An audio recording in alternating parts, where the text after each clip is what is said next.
Hello everyone. In this video, we will study about sustainable development.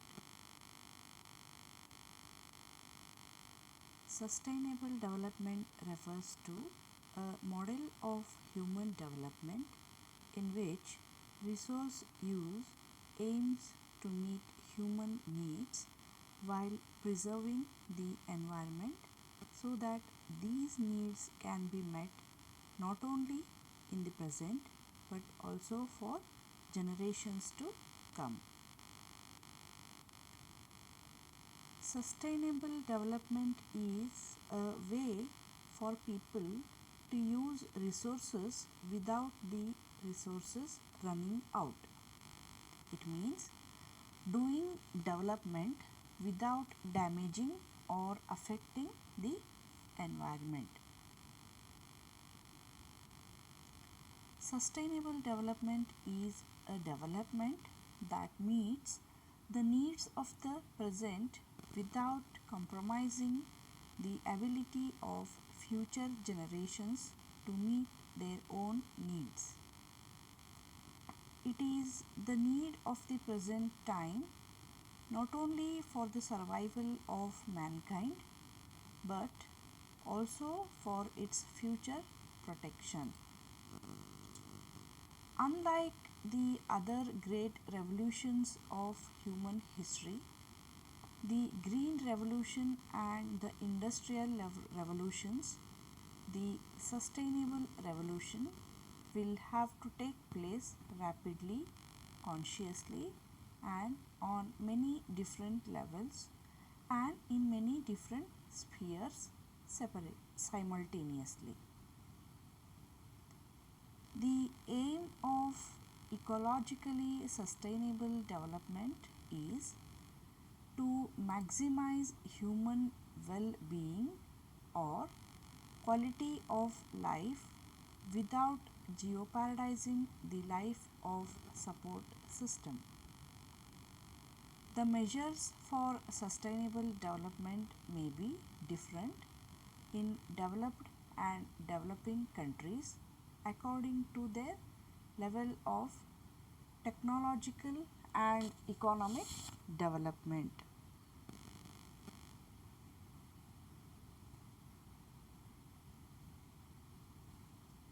Environmental sustainability is the process of making sure that the current processes of interaction with environment is pursued with the idea of keeping the environment as pristine as naturally possible based on ideal seeking behavior.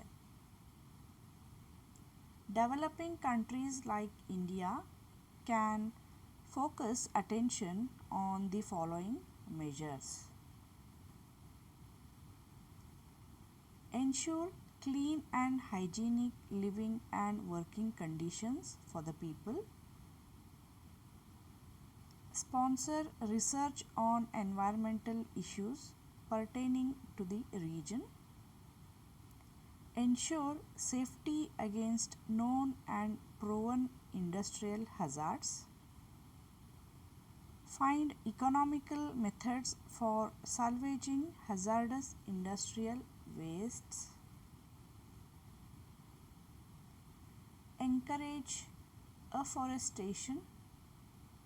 Find out substitutes for proven hazardous materials based on local resources and needs instead of blindly depending on advanced nations to find solutions.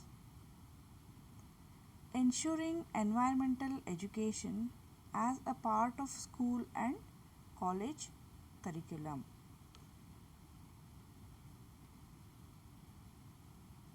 Encourage use of non-conventional sources of energy, especially solar energy. As far as possible, production of environment-friendly products should be encouraged. Use of organic fertilizers and other biotechniques should be popularized. Environmental management is the key for sustainable development, and it should include monitoring and accountability, and need for socialization and also humanization of all environmental issues. Balance is essential between development and environment changes in global climate patterns, deforestation, species loss, air and water pollution, ozone depletion, and toxic waste disposal.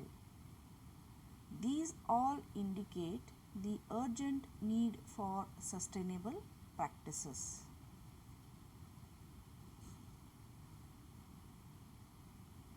The prime need for sustainable development is the conservation of natural resources. For conservation, the development policy should follow the following norms. First one is the make all attempts not to impair the natural regenerative capacity of renewable resources and simultaneously avoid excessive pollution hampering the biospherical capacity of waste assimilation and life support system. The next one is the all technological changes and planning strategy processes as far as physically possible must attempt switch from non-renewable to renewable resource uses.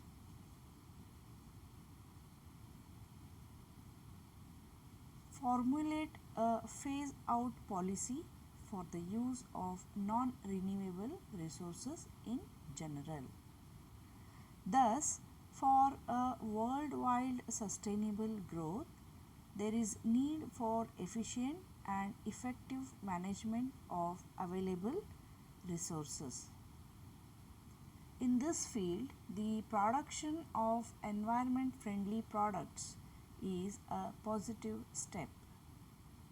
With the industrialization and technological development, markets are flooded with products of daily consumption.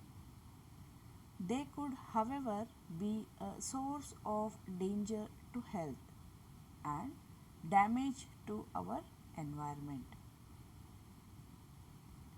There is thus need to distinguish the more environmentally harmful consumer products from those which are less harmful or have a more benign impact on the environment right from the stage of manufacture through packaging, distribution, use, disposal and reusability or recycling. Throughout the world, emphasis is now being put on the production of environmentally friendly products. In India, plans are afoot to market environment-friendly products with combined efforts of Bureau of Indian Standards, Ministry of Environment and Forests and Central Pollution Control Board. Since 1990, a scheme of labeling eco-mark has also been started. In its first phase, the items included in this are soaps, plastics, papers, cosmetics, colors, lubricating oil, pesticides, drugs and various edible items.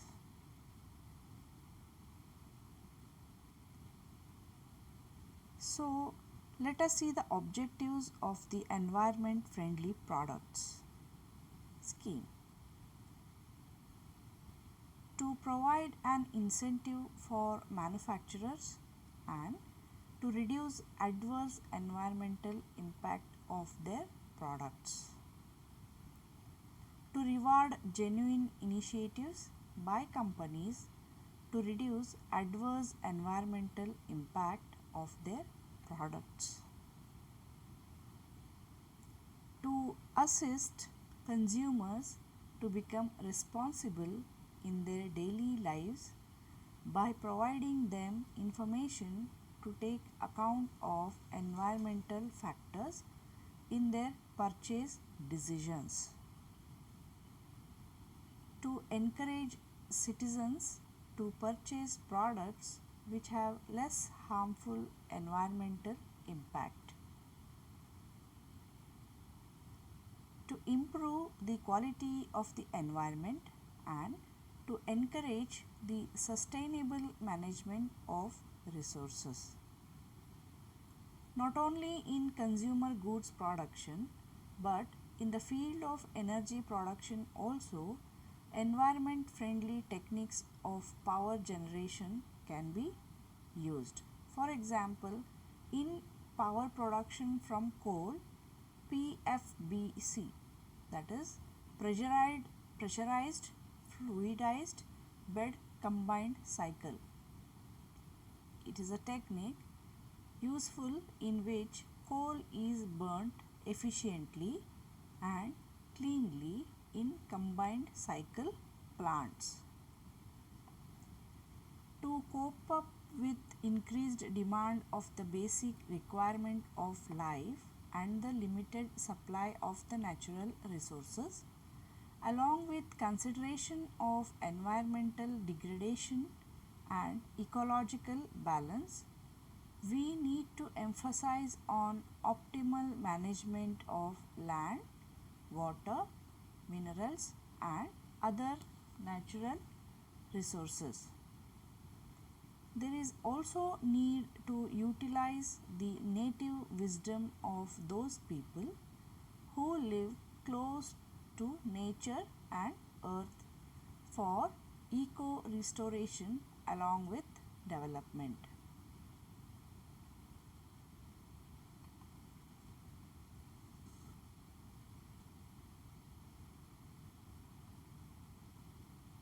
The COVID-19 pandemic is first and foremost a humanitarian crisis.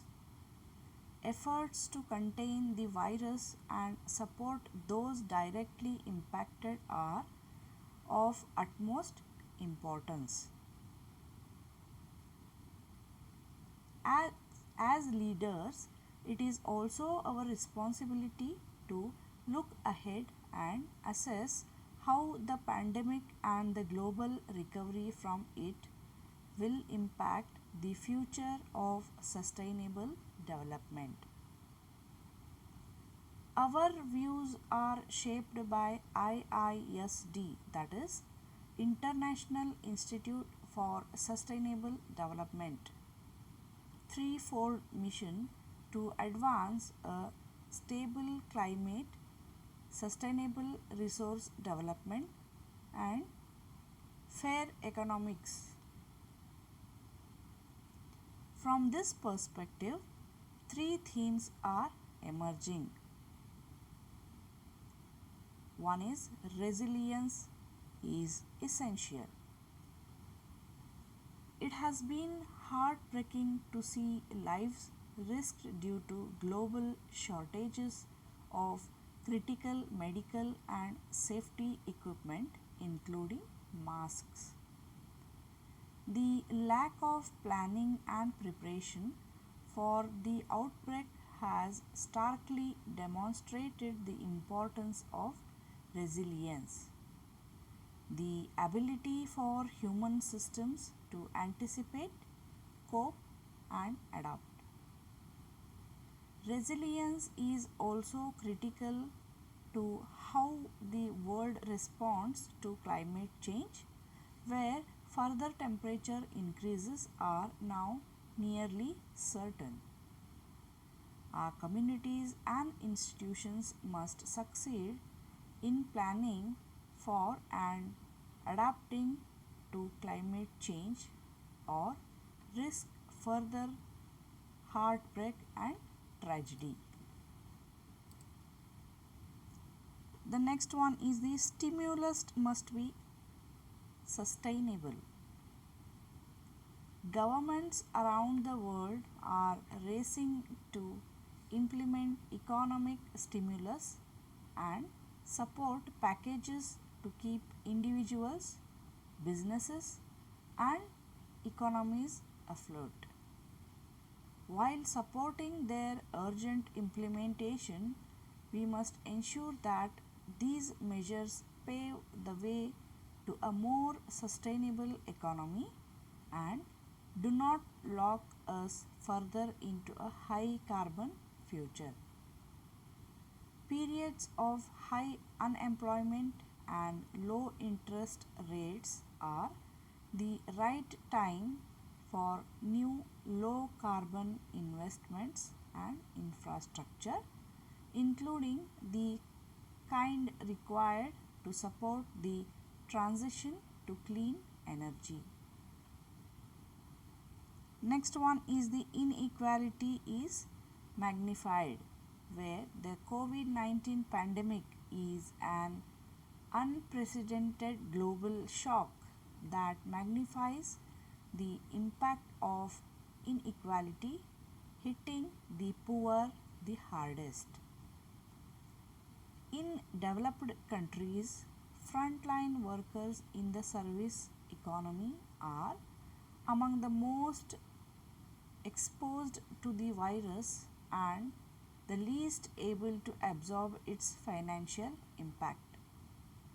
And the hardest hit will be the poor in developing countries where already struggling workers will not have the benefit of social safety nets and stimulus packages. All three of these themes are closely connected to IISD, that is International Institute for Sustainable Development, work on climate, sustainable resource development, and fair economies. In addition, their scale and complexity demand that we continue to act together to achieve sustainable development. Environmental laws are to be implemented. Environmental education and awareness has to spread at all levels. The role of NGOs and activists is no less in educating and spreading the awareness. The crisis is global, so both North and South have to make painful choices in the name of mutual security in order to meet the goals of sustainable development. This was all about sustainable development. Thank you.